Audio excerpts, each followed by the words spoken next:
Welcome back to Proxy Hammer, everybody. And today we're going to be talking about the revamped Eldar Battle Focus special rule. So if you guys don't already know, Battle Focus was an ability that Eldar got way back in their 6th edition book. And basically what it does is, it's changed a little bit over time, but basically what it does now is it allows Eldar to be a little more strategic with their movement. So basically, Battle Focus started out as a way to move after you shoot. So it was kind of like a hit and run kind of ability where you could shoot and then move away. So it was a really strategic ability, especially for Eldar. And then it changed to allow Eldar to shoot better when they advance. So instead of firing assault weapons at -1 to hit, they don't get that modifier.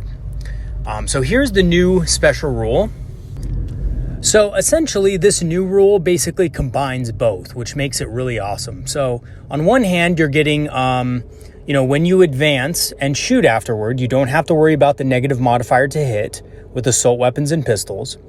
And if you choose not to advance, you can actually move back after shooting. So you could move your normal movement, shoot, and then move back D6 in any direction. So this is very powerful. Now, let's look at part 1 of this special rule, which allows you to fire pistols and assault weapons without the modifiers to ballistic skill after advancing. So what this does, a lot of people might say, well, this isn't that powerful, right? But essentially what it does is it increases your accuracy by about 16% after you advance and shoot. So a lot of Eldar units are going to be utilizing this pretty much every turn when they're not using the second part of the special rule. So, for example, there's a lot of synergies with this in the new codex. So one thing is assault units can benefit from this more greatly because, for example, Howling Banshees have the ability to advance, shoot with no modifiers with their pistols, and then assault. So this is going to increase their accuracy a lot with their shooting weapons. Now, a lot of people might look at this special and they say, well, honestly, this isn't that great. I mean, I can't see this being that effective, right? But it's rules like this, which essentially increase ballistic skill over the course of a game, that, yeah, they may not be powerful in one turn, but over the course of a long game, they're actually going to add up. And you'll see that, point for point, if you take your, and just do the math on this sometime. Record in your battle every single time you use this ability. When you shoot after advancing with assault weapons and pistols, record every time you do it, and just do a little homework on this. See how many actual 3s you roll. Those would have normally been misses. And just do this maybe over the course of a couple games and see how effective it really is. It does truly add up. So it may not be that great, in one turn or one, unit of shooting, but over the course of a game, it can be really useful.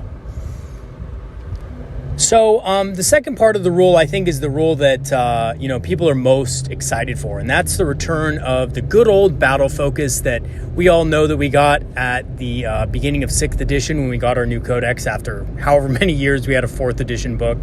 But this essentially allows us to move D6 after shooting. So this allows us to reposition, create distance, get on objectives after being able to, reach an enemy that's farther away, all sorts of possibilities.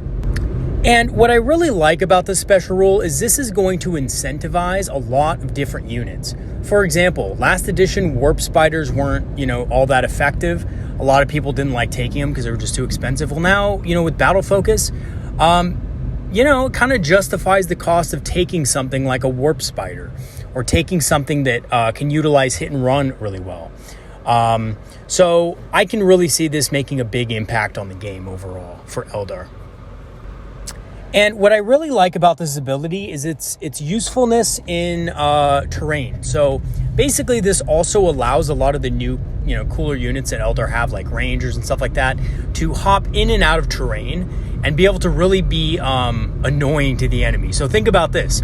If you're fighting on a city fight, which is a common map, you have a lot of obscuring terrain there.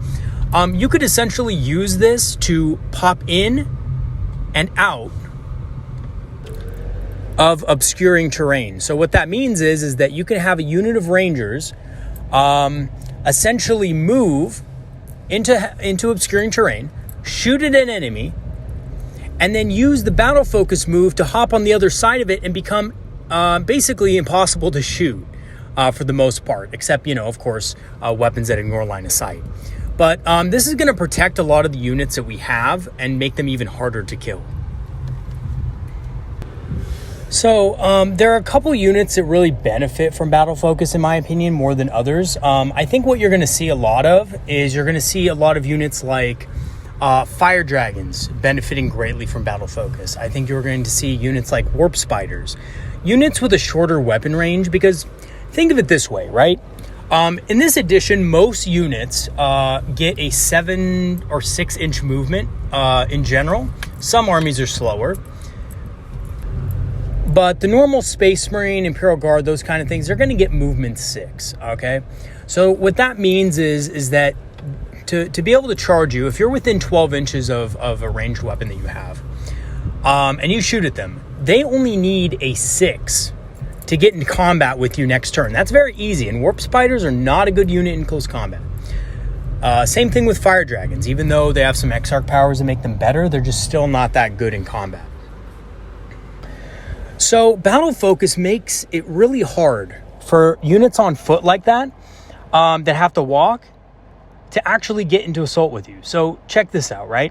You have a squad of fire dragons, maybe all the tanks are dead on the board or something like that, and you choose to shoot at a unit of, Terminators, okay? Now, that unit of Terminators is going to have, I think Terminators have movement 5.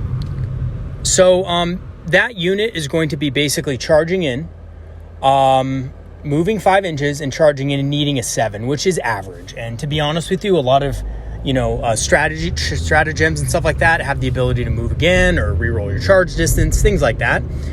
So instead of just basically dying after you shoot, you can move your fire dragons out of the way, and those Terminators, those, heavy hitters in close combat, are not going to be able to reach you on average rolls. And in fact, because of the Strands of Fate ability, you could actually just make this battle focus roll a 6. And you could do this as well with stratagems and stuff too. So there's a lot of ways that you could actually make that work for you, and you could make it pretty impossible for most assault-based armies to get into close combat with a lot of the units that you have in your army. So units with short-range weapons are really going to benefit from this a lot. And Warp Spiders especially, because I believe they got an ability where they can actually move in the assault phase instead of, doing assault like normal. I believe that's the case. I'm going to have to recheck the rule, but yeah, so essentially you're going to have a really strong hit and run game from Eldar now that's unparalleled in 40K. So, I'm really excited to see that and see the different units that benefit. So to end this video, I just want to let you guys know also that I plan to do more strategic videos on how to actually move and use units using battle focus.